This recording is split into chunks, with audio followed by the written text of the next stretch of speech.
And then 12, nag-increase na ako ng mga stock sa Kabuyaw. So nag-start na kami magbenta. As usual, syempre, mga day 1 talaga, pinatao talaga. So nung umalis ako, halos paubos yung ube tsaka espasol. So buti na lang yung ube tsaka espasol, binigyan ako ng 10 each na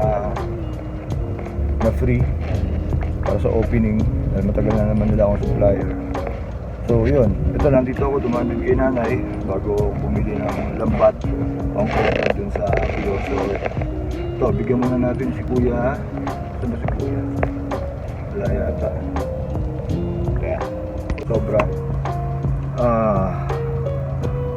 Actually hirap ako ngayon na trabahuin. Siyempre ako lang mag-isa ngayon sa negosyo ko. So tapos wala pa kaming yaya ng mga bata. So talagang ako rin yung naglilinis ng bahay.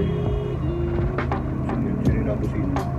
So ako rin yung naglilinis ng bahay. Kahapon naglinis ako dun eh. Wala na mga kalaro din ni Andre na dahil sa bahay. So yun muna guys, binila ako lambat ng kiosk. Then pahinga muna ako, baka matulog muna ako. Balik na lang ako sa mga Walter Mart mamaya 6 PM kasi yung dalawang tao ko is bago. So yun, check ko sila.